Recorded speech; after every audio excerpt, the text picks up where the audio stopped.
Qatar സൈന്യത്തെ ഗസയിൽ അനുവദിക്കില്ലെന്ന് ഇസ്രായേൽ. ഇതാദ്യമായിട്ടാണ് ഖത്തറുമായി ബന്ധപ്പെട്ട സൈനികരെ കുറിച്ചുള്ള ഒരു പരാമർശം ഇസ്രായേലിൻ്റെ ഭാഗത്തുനിന്ന് പുറത്തു വരുന്നത്. ആദ്യം അവർ പറഞ്ഞത് തുർക്കിയുമായിട്ട് ബന്ധപ്പെട്ട വിഷയമായിരുന്നു. അന്താരാഷ്ട്ര സൈനിക സംഘത്തോടൊപ്പം തുർക്കി ഉണ്ടാവാൻ പാടില്ല എന്നൊക്കെ. ആ വിഷയവുമായിട്ട് ബന്ധപ്പെട്ട് അന്താരാഷ്ട്ര തലത്തിൽ വലിയ ചർച്ച വന്നു. അറബ് ലോകം അതിനെതിരെ ശക്തമായി പ്രതിഷേധിച്ചു. തങ്ങൾ സൈനികരെ അയക്കില്ലെന്ന് പറഞ്ഞു. അങ്ങനെയൊക്കെ പോകുന്നതിൻ്റെ ഇടയിലാണ് ഇപ്പോൾ പുതിയ ഒരു പ്രസ്താവന ഇസ്രായേലിൻ്റെ ഭാഗത്ത് നിന്ന് പുറത്തു വന്നിരിക്കുന്നത്. ഖത്തർ സൈനികരെ ഗസയിൽ സേവന സംബന്ധമായിരിക്കുന്ന കാര്യത്തിനോ മറ്റോ തങ്ങൾ അനുവദിക്കുകയില്ല എന്നുള്ളത്.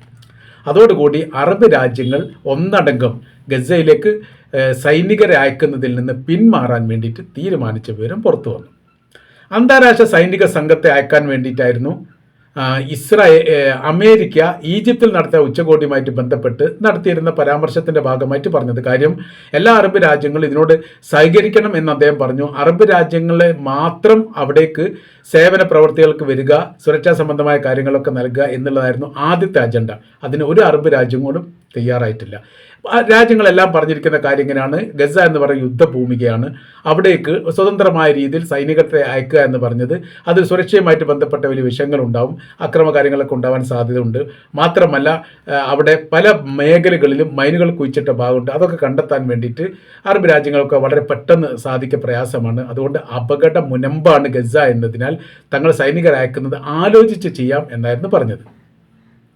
പിന്നീട് കളം മാറ്റിക്കൊണ്ട് അമേരിക്ക പറഞ്ഞു അന്താരാഷ്ട്ര സേനയെ നിയോഗിക്കുക, അത് യൂറോപ്യൻ രാജ്യങ്ങളൊക്കെ ആ സേനയിൽ പങ്കാളിത്തം വഹിക്കാം, അതോടൊപ്പം അറബ് രാജ്യങ്ങളും ചേരണം എന്നായിരുന്നു പറഞ്ഞു വെച്ചത്.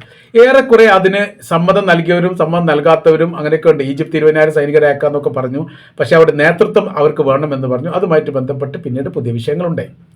ഇപ്പോഴത്തെ അമേരിക്കയുടെ നയങ്ങൾ എന്ന് പറഞ്ഞാൽ അമേരിക്കയുടെയോ ഇസ്രായേലിൻ്റെയോ ഒരു സൈനിക ട്രൂപ്പോ സംഘമോ നേതൃത്വം നൽകുന്ന ആ സംവിധാനത്തിലേക്ക് മറ്റു ലോക രാജ്യങ്ങൾ സന്നദ്ധ പ്രവർത്തനത്തിന് വേണ്ടി സൈനികരെ അയക്കണം. അതായത് നേതൃത്വം അമേരിക്കയുടെ കൈവശത്തിലോ ഇസ്രായേലിൻ്റെ കൈവശത്തിലോ ആയിരിക്കും.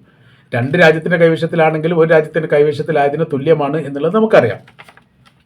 അവരുടെ കീഴിൽ പ്രവർത്തിക്കുന്ന സംഘമായിട്ട് അറബ് രാജ്യങ്ങളുടെ സൈനികർ മാറുന്നതിൽ അവർക്ക് മാനസികമായിരിക്കുന്ന പ്രയാസമുണ്ട്. ഇങ്ങനെയെല്ലാം കൂടി കലുഷിതമായിരിക്കുന്ന ഒരു വിഷയം നിലനിൽക്കുന്നതിനിടയിൽ ഇപ്പോൾ പുതിയൊരു വെടി പൊട്ടിച്ചത് ഇസ്രായേൽ ഖത്തർ സൈന്യത്തെ അയക്കില്ല എന്നുള്ളത്. അതോടുകൂടി അവിടേക്ക് അറബ് രാജ്യങ്ങൾ സൈന്യത്തെ അയക്കില്ല എന്ന് തീരുമാനിച്ചു. അന്താരാഷ്ട്ര സേനയിൽപ്പെട്ടവർ അവിടേക്ക് എത്തിക്കുകയാണെങ്കിൽ പ്രത്യേകിച്ച് അവർക്ക് ഒരു ജോലി കാര്യങ്ങൾ ചെയ്യാൻ വേണ്ടി സാധിക്കില്ല. കാരണം ഭാഷാപരമായ പ്രശ്നമുണ്ട്. അവരുടെ ഈ നിലനിൽപ്പുമായിട്ട് ബന്ധപ്പെട്ട് വീടില്ലാത്തത്, ഭക്ഷണമില്ലാത്തത്, വസ്ത്രവുമായിട്ട് ബന്ധപ്പെട്ട വിഷയം, മരുന്നുമായിട്ട് ബന്ധപ്പെട്ട് അവരുടെ താമസവുമായിട്ട് ബന്ധപ്പെട്ട് സങ്കീർണമായിരിക്കുന്ന വിഷയമാണ്. അതിൻ്റെ ഇടയിൽ ഭാഷാ വിഷയങ്ങൾ വരും. ഒരു പലസ്തീൻ ചെന്ന സൈനികരോട് അവരുടെ അറബ് ഭാഷയിൽ എന്തെങ്കിലും കാര്യങ്ങൾ ചോദിച്ചാൽ മറുപടി പറയാൻ വേണ്ടി സാധിക്കാത്തൊരു വിഷയം. അങ്ങനെ അന്താരാഷ്ട്ര സേനക്കും ഇത് വലിയ അങ്കലാപ്പിലായി ഇവിടേക്ക് സൈനികർ അയക്കുന്നത് എങ്ങനെയെന്നുള്ള കാര്യത്തിൽ. അപ്പോഴാണ് അവർ പുതിയ തന്ത്രം ഉണ്ടാക്കിയിട്ട് അമേരിക്ക പാകിസ്ഥാനെ പതുക്കെ ചാക്കിട്ട് പിടിച്ചുകൊണ്ട് ഇങ്ങോട്ട് ഇറക്കാൻ വേണ്ടി തീരുമാനിച്ചത്. അങ്ങനെ വിഷയം വന്ന സമയത്ത് ആ രാജ്യത്തിനകത്ത് ആഭ്യന്തരമായിരിക്കുന്ന വിഷയം ഉണ്ടാവുക എന്നുള്ള പേടിയിലേക്ക് കാര്യങ്ങൾ എത്തി. കാര്യം എന്ന് പറഞ്ഞാൽ ഷിയാകൾ ഏറ്റവും കൂടുതൽ നിലനിൽക്കുന്ന രാജ്യങ്ങളൊന്നാണ് പാകിസ്ഥാൻ. അവർ വലിയ പിന്തുണ ഇറാന് നൽകുന്നുണ്ട്. അങ്ങനെ ആവുന്ന സമയത്ത് ഇറാൻ്റെ നയത്തിനോട് നിലപാടിനോടൊപ്പം പാകിസ്ഥാനിലെ ഷിയ വിഭാഗങ്ങൾ നിൽക്കുകയാണെങ്കിൽ അവിടുത്തെ അസീം മുനീർ എന്ന് പറയുന്ന സൈനിക കമാൻഡർക്കോ അവിടെ സർക്കാരിനോ വലിയ രീതിയിൽ നിലനിൽക്കാൻ പറ്റാത്ത രീതി അല്ലെങ്കിൽ ആഭ്യന്തരമായിരിക്കുന്ന വിഷയങ്ങൾ ഉണ്ടാകാൻ സാധ്യതയുണ്ട്. അതും പേടിയായി. അപ്പോൾ ഇതെല്ലാം കൂടി സങ്കീർണമായി നിൽക്കുന്നതിനിടയിലാണ് ഇപ്പോൾ ഇസ്രായേൽ ഈ കാര്യം പറഞ്ഞത്. എന്താണ് ഇസ്രായേൽ ഇങ്ങനെ പറയാനുള്ള കാരണം? ചില റിപ്പോർട്ടിൻ്റെ അകത്ത്, ജെറുസലേം പോസ്റ്റ് പോലെയുള്ള ചില റിപ്പോർട്ടിനകത്ത് ഇങ്ങനെ കാണാൻ വേണ്ടി സാധിക്കുന്നു. ഖത്തറും ഇസ്രായേലും തമ്മിൽ വൈരം അതെന്താണ് എന്നുള്ളതാണ് അതിലെ ചോദ്യം വന്നത്. അതിൻ്റെ വിശദീകരണ കുറിപ്പ് അതിൻ്റെ അടിഭാഗത്ത് ഇങ്ങനെ കാണാൻ വേണ്ടി സാധിക്കുന്നു. ഒന്ന്, പൂർണ്ണമായിരിക്കുന്ന ഹമാസിന് സംരക്ഷണം നൽകുന്ന രാജ്യങ്ങളിലൊന്നാണ് ഖത്തർ എന്ന് പറയുന്നത്. അവർക്ക് പ്രത്യേകമായിരിക്കുന്ന ദോഹ ആസ്ഥാനമായി പ്രവർത്തിക്കുന്ന പ്രത്യേകമായിരിക്കുന്ന ബിൽഡിംഗ് തന്നെ നിർമ്മിച്ചു കൊടുത്തിട്ടുണ്ട്. ഹമാസിൻ്റെ സൈനികരും ഹമാസുമായിട്ട് ബന്ധപ്പെട്ട ആളുകളൊക്കെ നിരന്തരം എന്ന് പറഞ്ഞാൽ അവിടെ വന്നു പോകുന്നുണ്ട്, അല്ലെങ്കിൽ അവിടെ നിൽക്കാറുണ്ട്. മാത്രമല്ല വിസ കാര്യത്തിലൊക്കെ ഇളവ് നൽകാറുണ്ട്, ടിക്കറ്റുമായിട്ട് ബന്ധപ്പെട്ട കാര്യത്തിൽ ഇളവ് നൽകാറുണ്ട്. ഒരുപാട് സൗകര്യങ്ങളും സഹായങ്ങളും ഹമാസിന് വേണ്ടിയിട്ട് നൽകിക്കൊണ്ടിരിക്കുന്ന രാജ്യമാണ് ഖത്തർ. ഇതാണ് ഏറ്റവും വലിയ എതിർപ്പുണ്ടാവാനുള്ള കാരണം. രണ്ടാമത്തെ വിഷയം പറയുന്നത് ഖത്തറിനോട് ഇസ്രായേൽ പ്രധാനമന്ത്രി ബെഞ്ചമിൻ നെതന്യാഹു മാപ്പ് ചോദിച്ച ഒരു സംഭവം ഉണ്ടായിരുന്നു. അത് ഇസ്രായേലിൻ്റെ ചരിത്രത്തിൽ ആദ്യമായിട്ടാണ് ഒരു മുസ്ലിം രാജ്യത്തോട് അക്രമം നടത്തിയതിനു ശേഷം മാപ്പ് പറയുന്നത്. അത് അമേരിക്കയുടെ പ്രസിഡന്റ് ഡൊണാൾഡ് ട്രംപിൻ്റെ നേതൃത്വത്തിൽ ന്യൂയോർക്കിൽ വെച്ചിട്ടാണ് ഈ സംഭവം നടക്കുന്നത്. അന്ന് എനിക്ക് തോന്നുന്നത് ഈ ഖത്തറിൻ്റെ അമീർ ഈ ന്യൂയോർക്കിലുള്ള സമയത്താണ് എന്നാണ് മനസ്സിലാക്കാൻ വേണ്ടി പറ്റുന്നത്. ഏതായിരുന്നാലും തങ്ങൾക്ക് അബദ്ധം പറ്റിപ്പോയിരിക്കുന്നു, ക്ഷമ ചോദിക്കുന്നു എന്ന് പറഞ്ഞുകൊണ്ട് 2-3 വാചകങ്ങൾ ഇസ്രായേലിൻ്റെ പ്രധാനമന്ത്രി ഖത്തറിനോട് പറഞ്ഞത് ലോകാടിസ്ഥാനത്തിൽ വലിയ ശ്രദ്ധയുണ്ടാക്കുകയും വലിയ രീതിയിൽ ചർച്ച ചെയ്യുകയും ചെയ്ത വിഷയമാണ്. അതാണ് ഒരു കാര്യം. രണ്ടാമത്തത്, ഈ അബ്രഹാം കരാറുമായിട്ട് ബന്ധപ്പെട്ട കാര്യത്തിന് കൃത്യതയോട് കൂടിയിട്ട് അത് അംഗീകരിക്കില്ല എന്ന് പറഞ്ഞ രാജ്യങ്ങളിലൊന്ന് ഖത്തറാണ്. സൗദി അറേബ്യ പറഞ്ഞിട്ടുണ്ടെങ്കിലും ആദ്യം അത് പറയപ്പെട്ടത് ഖത്തറാണ്. തങ്ങൾ അബ്രഹാം കരാർ പാലിക്കണമെങ്കിൽ ചില നിർദ്ദേശ കാര്യങ്ങളൊക്കെ മുന്നോട്ട് വെക്കുന്നുണ്ട്, അത് പാലിക്കപ്പെടണമെന്ന് ഇസ്രായേലിനോട് പറഞ്ഞതായിരിക്കുന്ന വിഷയം പുറത്തു വന്നു. അതാണ് അതിൻ്റെ മറ്റൊരു കാരണം. മൂന്നാമത്തെ കാരണം പറയുന്നത് ഇസ്രായേലിൻ്റെ ഉൽപ്പന്നങ്ങൾ നിരോധിച്ചു എന്ന തരത്തിലാണ്. ഇസ്രായേലിൻ്റെ ഉൽപ്പന്നങ്ങൾ വിതരണം ചെയ്യുന്നത് ഖത്തറിൽ നിരോധിച്ചിട്ടൊന്നുമില്ല, സർക്കാർ തലത്തിൽ ഒരു നിരോധനം ഉണ്ടായിട്ടില്ല.